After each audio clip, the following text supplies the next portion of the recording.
Students, बहुत बहुत स्वागत है आप सभी का आपके अपनी इस यूट्यूब चैनल पे, जहां आपको वेस्ट बंगाल बोर्ड से रिलेटेड वीडियोस मिलती रहेगी। तो अगर आप वेस्ट बंगाल बोर्ड के स्टूडेंट हैं तो चैनल को सब्सक्राइब करके बेल आइकन को जरूर प्रेस कर लीजिएगा। स्टूडेंट्स, आज जो चैप्टर हम लोग स्टार्ट करने वाले हैं वो है केमिकल कैलकुलेशन। इस चैप्टर के लिए आप लोगों ने कमेंट सेक्शन में बहुत ही ज्यादा डिमांड किया है और बहुत से बच्चों का ये भी कहना था कि यह चैप्टर हम लोगों को थोड़ा भी समझ में नहीं आ रहा है। तो इस वीडियो को स्टार्ट करने से पहले, इस चैप्टर को स्टार्ट करने से पहले मेरा आप सभी बच्चों से ये रिक्वेस्ट है कि काइंडली आप लोग अपने कॉपी और पेन को अपने साथ लेकर बैठें, क्योंकि जो जो मैं इस चैप्टर में आप लोगों को बताऊंगा वो आप लोग अपने कॉपी में नोट डाउन कर सकें। और इस वीडियो को बनाने के लिए मैंने बहुत मेहनत किया है और इस वीडियो में मैं पूरी कोशिश करूंगा कि आप लोगों को ये चैप्टर इस तरह से समझा सकूं कि आपको दोबारा इस चैप्टर में कोई भी डाउट ना बचे, कोई भी डाउट ना रहे और ये चैप्टर आप लोगों को कंप्लीटली समझ में आ जाए। ठीक है, तो बात बहुत हो गया, अब हम लोग डायरेक्ट अपने चैप्टर की तरफ बढ़ते हैं। तो देखिए, इस चैप्टर में मैं उतना ज्यादा आपको थ्योरी नहीं समझाऊंगा, मैं सिर्फ आपको उतना ही समझाऊंगा जितना जरूरी है, और जिसको समझने के बाद इस चैप्टर से जो भी क्वेश्चन आपको आएगा वो कंप्लीटली आप आराम से अटेंड कर पाएंगे। तो काइंडली अपने कॉपी और पेन को लेकर अपने साथ में बैठ जाइए।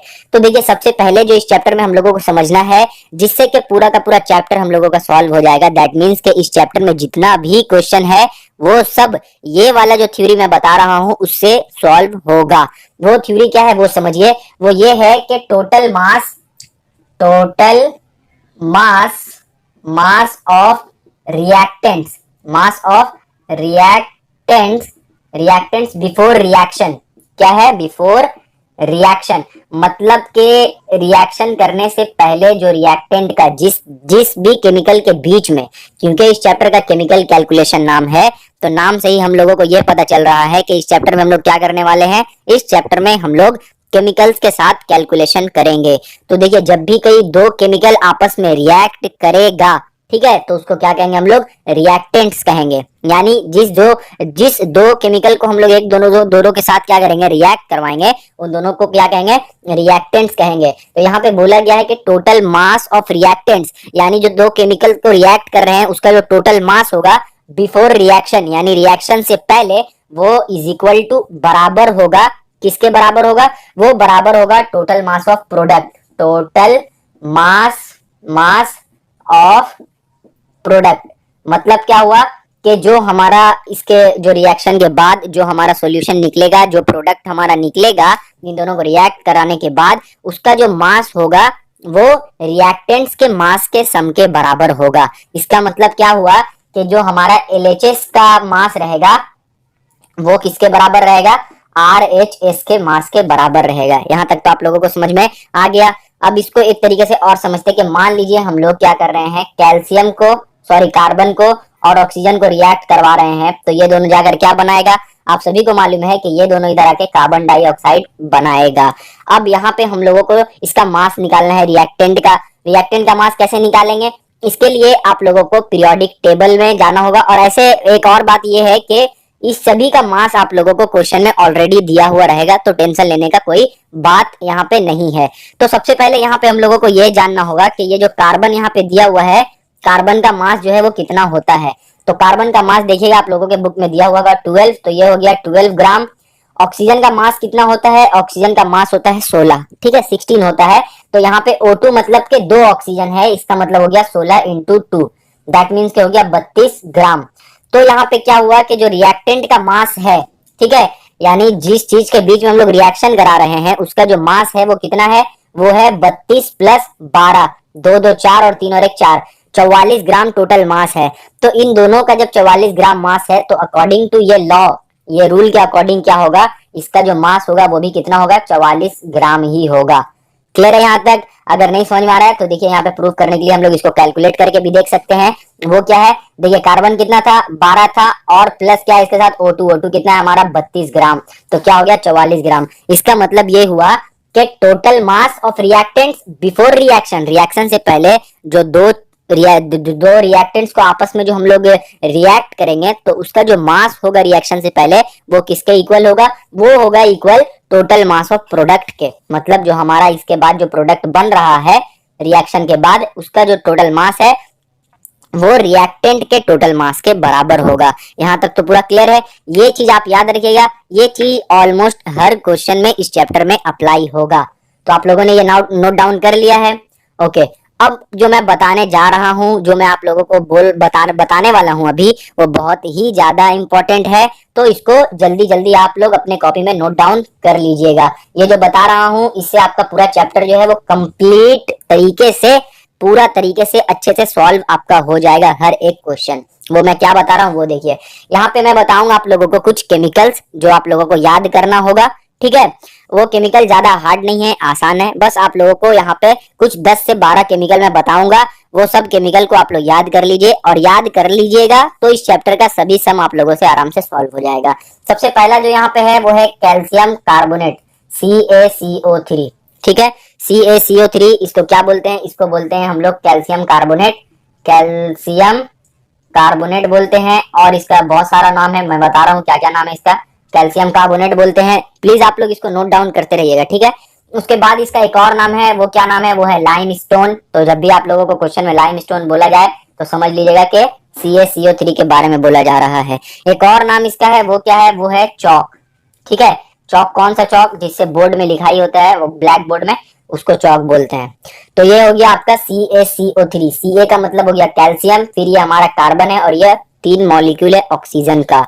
तो कैल्शियम कार्बोनेट बोलते हैं इसको, लाइम स्टोन बोलते हैं इसको, और इसको चौक भी बोलते हैं। लिख लिया आप लोगों ने इसको? ओके, अब हम लोग यहाँ पे अपने नेक्स्ट केमिकल के पास चलते हैं। वो क्या है हमारा? CaO। क्या है? CaO। इसको हम लोग जेनरली बोलते हैं कैल्शियम ऑक्साइड बोलते हैं। क्या बोलते हैं?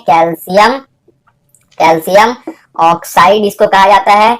और साथ ही साथ इसको क्विक लाइम भी कहा जाता है। इसको भी आप लोग जल्दी से नोट डाउन कर लीजिए, ठीक है। क्विक लाइम कहा जाता है। नेक्स्ट हमारा है MgO। MgO क्या है? MgO मतलब हो गया हमारा मैग्नीशियम ऑक्साइड। Mg का मतलब मैग्नीशियम, O का मतलब हो गया ऑक्साइड। तो इसका मतलब क्या हो गया? इसका मतलब हो गया magnesium oxide, magnesium oxide. Okay, next हम लोग क्या यहाँ पे देख रहे हैं? नेक्स्ट हमारा है H2SO4। ये आप लोगों ने ऑलरेडी शायद क्लास 9 में पढ़ लिया होगा। H2SO4 किसको कहते हैं? नहीं पढ़ा होगा तो फिर भी कोई बात नहीं, यहाँ पे मैं बता दे रहा हूँ। H2SO4 का मतलब होता है हमारा सल्फ्यूरिक एसिड। क्या होता है? सल्फ्यूरिक एसिड, ठीक है। आप लोग इसको नोट डाउन करते जाइए, और ये वीडियो जब खत्म हो जाएगा उसके बाद जितना भी मैंने यहाँ पे केमिकल बताया है उन सभी को अच्छे से आप लोग याद कर लीजिएगा।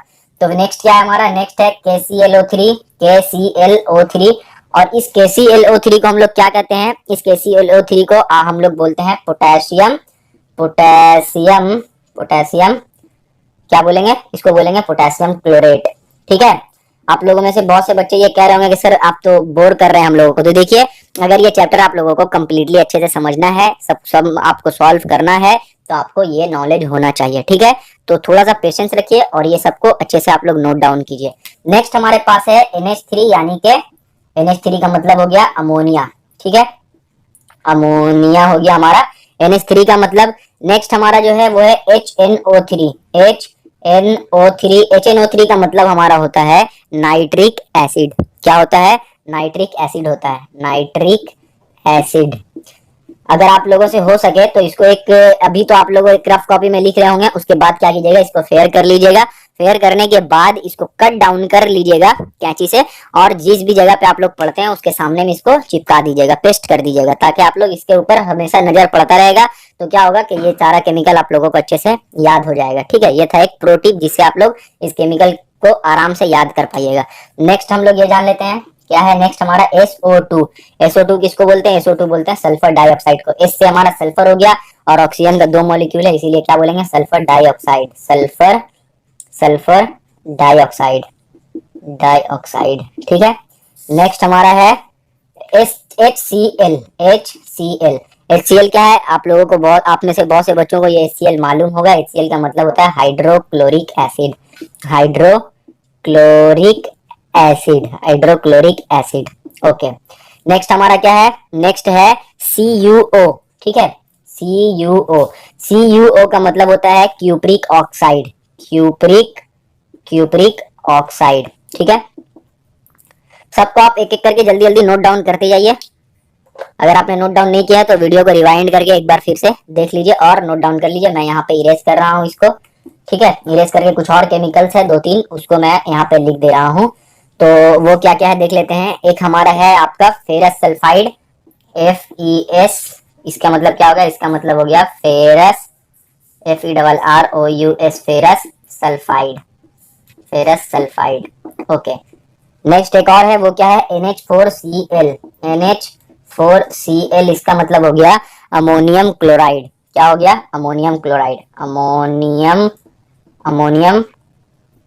क्लोराइड। यहाँ पे एक और चीज आप लोगों को बता दूं कि जो हमारा NH3 होता है उसको हम लोग कहते हैं अमोनिया। क्या कहते हैं, अमोनिया कहते हैं।